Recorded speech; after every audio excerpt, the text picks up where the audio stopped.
Academic आपका जो है वो इतना स्ट्रॉन्ग होने के बावजूद भी इस कलयुग में आपको वो कौन सी चीज़ खींच के लाई अध्यात्म के पथ पर, जो कि आपको ऐसा नहीं लगा कि मैं भी अमेरिका आउट ऑफ कंट्री जाके बहुत करोड़ों का पैकेज कमा के मैं भी आलीशान लाइफ जी सकता हूँ, जो कि आप ये ऐसा अंगवस्त्र पहन के आप तो आध्यात्मिक सेवा कर रहे हो, तो वो क्या चीज़ है?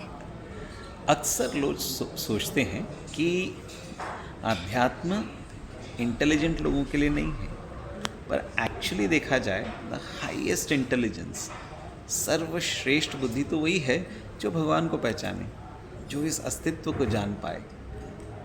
मेरे टीचर, आर्ट ऑफ लिविंग में जो टीचर बाबा खुर्शीद बाटली वाला, उनसे किसी ने पूछा यही प्रश्न, बाबा आप तो आईआईटी से हो, आप तो कहीं भी प्रोफेसर बन सकते थे, आप यहाँ क्यों आए?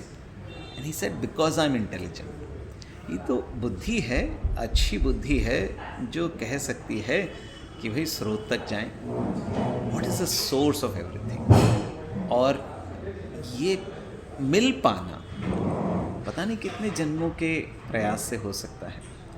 हाँ, आईआईटी से ये ज़रूर हुआ कि हमें लगा कहीं पर भी नौकरी तो मिल जाएगी। हमारे सामने दो विकल्प थे, there were two options for me. एक वो करूं जो मैं चाहता हूं, और दूसरा वो करूं जो मुझे करना चाहिए। I think IIT gave me the strength to choose what I wanted to do rather than what I had to do. And I think that's the choice that all of us have. कहीं ना कहीं हर व्यक्ति सूर्यास्त को देखकर कभी ना कभी बैठ के सोचा ही होगा कि मेरे जीवन का उद्देश्य क्या है, what's the purpose of my life, मैं क्या कर रहा हूँ? क्या सिर्फ यही खाना पीना सोना, एक दिन मर जाना?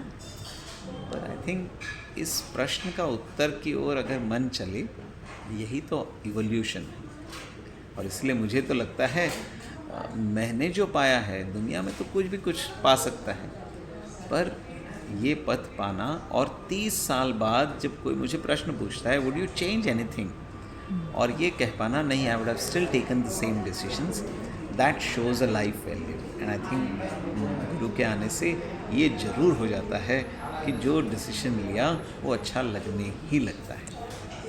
जब आप सूट बूट वाले बहुत बड़े बिजनेसमैन को देखते हो, और आपके आईआईटीएंस क्लासमेट्स जो थे, आज वो जिस ऊंचाई पर पहुंचे हैं फाइनेंशियली, और आप जिस पद पे हो, जिस स्टेज पे अभी आपका स्टेटस है, कंपैरिजन करते हो, तो क्या लगता है आपको?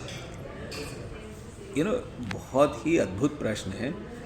मैं एक अपने इंडस्ट्रियलिस्ट दोस्त को मिला था, and I realised he has more debt, he has taken money from the market to create his industry, so that person is under more debt than me. हम तो फक्कड़ हैं, हमको ना कुछ दुनिया में लेना देना कुछ है नहीं, हम तो मस्त रहते हैं।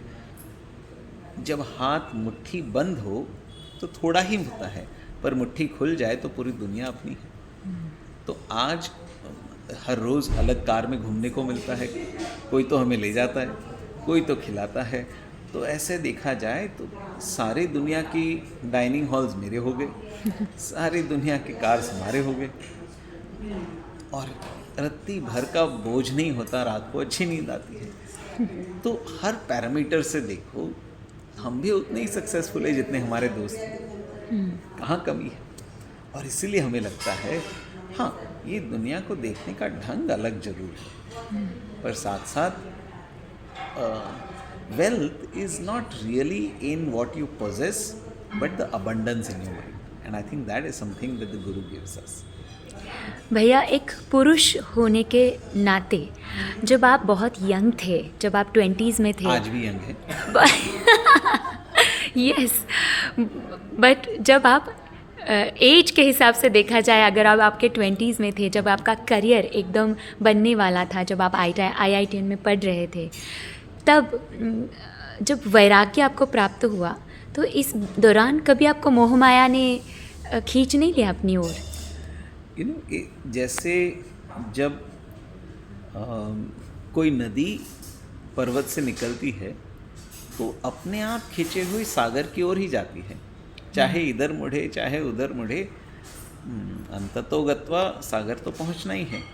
आकाशात् पतितं तोयम यथा गच्छति सागरम सर्वदेव नमस्कारः केशवम प्रति गच्छति। कहीं ना कहीं हर व्यक्ति, चाहे जॉब करते हो चाहे कुछ भी करते हो, आखिरी दम तक तो प्रभु को याद करने ही लगते हैं।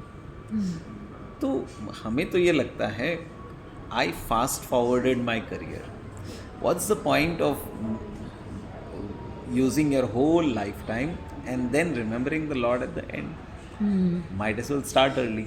सो इन दैट सेंस हमें तो ये लगता है कि हम तो और फास्ट पेस पे चल रहे हैं, स्लो कुछ नहीं हुआ। Very nice. तो वैराग्य माने क्या होता है, ये थोड़ा सा।